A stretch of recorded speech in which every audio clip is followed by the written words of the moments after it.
നമസ്കാരം.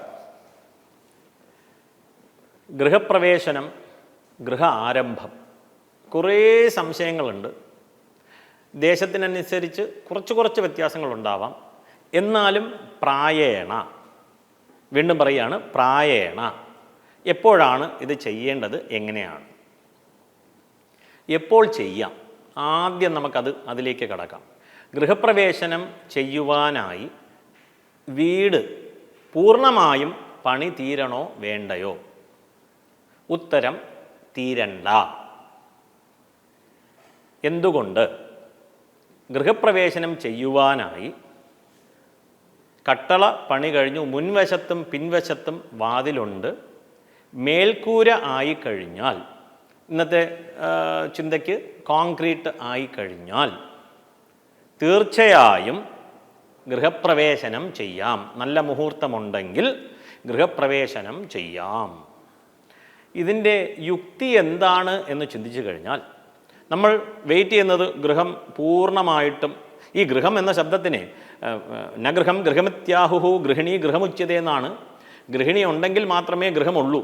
അതായത് ഒരു കെട്ടിടത്തിനെ ഗൃഹം എന്ന് വിളിക്കണമെങ്കിൽ അവിടെ ഗൃഹിണി ഉണ്ടാവണം. അപ്പോൾ സ്ത്രീ പ്രധാനമായ കർമ്മമാണത്, എവർക്കും അറിയാം. അപ്പോൾ ആ ഗൃഹം നമ്മൾ പണി കഴിപ്പിച്ചു കൊണ്ടിരിക്കുകയാണ്. എല്ലാം തീർന്നിട്ട് പ്രവേശനം ചെയ്യാം എന്നിരുന്നു കഴിഞ്ഞാൽ ചിലപ്പോൾ മുഹൂർത്തം ലഭിക്കില്ല. മുഹൂർത്തം നോക്കി ചെയ്യണം എന്നുള്ള വിശ്വാസമുള്ള ആൾക്കാരുണ്ട്. അപ്പോൾ അവർക്ക് മുഹൂർത്തം ലഭിക്കില്ല. അപ്പോൾ പിന്നെ കോംപ്രമൈസ് ചെയ്യേണ്ടി വരും. അപ്പോൾ ഗൃഹപ്രവേശനം ചെയ്യുന്നത് മുൻവശത്തെ വാതിൽ, പിൻവശത്തെ വാതിൽ, അതിനുശേഷം കോൺക്രീറ്റ്, മേൽക്കൂര ആയിക്കഴിഞ്ഞാൽ നല്ലൊരു മുഹൂർത്തമുണ്ടെങ്കിൽ ഗൃഹപ്രവേശനം ചെയ്യാം. ഇനി സമ്പ്രദായമനുസരിച്ച് അന്നേ ദിവസം അവിടെ താമസിക്കണം, അന്നേ ദിവസം രാത്രി ഉറങ്ങണം. ഇത്രയേ ഉള്ളൂ സംഭവം. അപ്പോൾ ഏകദേശം പണി കഴിപ്പിച്ച് വരുന്നു, നല്ലൊരു മുഹൂർത്തമുണ്ടെങ്കിൽ, തറയൊക്കെ ആയി, ഇനിയിപ്പോൾ ടൈൽസ് ഇടണം നിർബന്ധമൊന്നുമില്ല, അന്ന് ഗൃഹപ്രവേശനം നടത്തുവാൻ സാധിക്കുന്ന പക്ഷം, നല്ലൊരു മുഹൂർത്തം ലഭിക്കുകയാണെങ്കിൽ തീർച്ചയായിട്ടും ചെയ്യാം. അതിനുശേഷം പണി തുടരാം.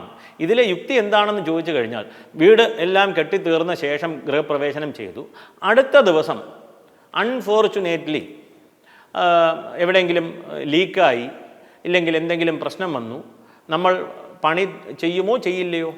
തീർച്ചയായിട്ടും ചെയ്യും. അപ്പോൾ വീണ്ടും പണി വന്നു കഴിഞ്ഞാൽ ചെയ്യാം എന്നുള്ളത് നമ്മുടെ മനസ്സിലുണ്ട്.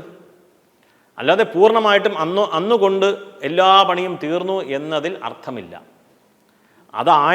അങ്ങനെ ആയതുകൊണ്ട് ഗൃഹപ്രവേശനം നല്ലൊരു മുഹൂർത്തത്തിൽ ചെയ്യുക. അപ്പോൾ ഇതിനാൽ അത് മനസ്സിലാക്കുവാൻ സാധിച്ചു. അപ്പോൾ മുഹൂർത്തത്തിനായിട്ട് നാം ജ്യോതിഷിയെ സമീപിക്കുന്നു. ദയവ് ചെയ്ത് അദ്ദേഹത്തിൻ്റെ അടുത്ത് പറയരുത്, എനിക്ക് ഈ 15 ദിവസത്തിനുള്ളിൽ മുഹൂർത്തം തരൂ. മുഹൂർത്തം എന്ന വാക്കിന് നമ്മൾ കാലത്തിനനുസരിച്ച് ജീവിക്കണം എന്നുള്ളതാണ്. നമ്മൾ കാലത്തിനനുസരിച്ച് അറിഞ്ഞോ അറിയാതെയോ ജീവിക്കുന്നുണ്ട്. തണുപ്പ് കാലം വരുമ്പോൾ നല്ല ചൂട് ചായ കുടിക്കുന്നുണ്ട്, വേനൽക്കാലം വരുമ്പോൾ തണുത്ത സർബത്ത് കുടിക്കുന്നുണ്ട്. അപ്പോൾ അറിഞ്ഞോ അറിയാതെയോ കാലത്തിനനുസരിച്ചാണ് മനുഷ്യൻ ജീവിക്കുന്നത്. അപ്പോൾ മുഹൂർത്തം വേണം എന്നുള്ളവർ നല്ലൊരു മുഹൂർത്തം ഇന്ന മാസത്തിൽ, ഈ 2 മാസത്തിൽ എപ്പോഴാണോ ചെയ്യാൻ പറ്റുക, 1-2 മുഹൂർത്തങ്ങൾ, 3-4 മുഹൂർത്തങ്ങൾ വാങ്ങിക്കുക, അതിൽ സൗകര്യമുള്ളത് എടുക്കുവാൻ സാധിക്കും. ഇനി ഗൃഹപ്രവേശനം ചെയ്യുമ്പോൾ എന്തൊക്കെ പൂജകളാണ്, എന്തൊക്കെ ക്രിയകളാണ് ചെയ്യേണ്ടത്? ഏവർക്കും സംശയമുണ്ട്. അപ്പോൾ നമുക്ക് വാസ്തുബലി ഏവർക്കും അറിയാം. വാസ്തുബലി, ഗണപതി ഹോമം ഇത്യാദികൾ ചെയ്തു വരുന്നുണ്ട് എന്ന് ഏവർക്കും അറിയാം. ഇതിനെക്കുറിച്ച് നമുക്ക് അടുത്ത എപ്പിസോഡിൽ നമുക്ക് നോക്കാം. നമസ്കാരം.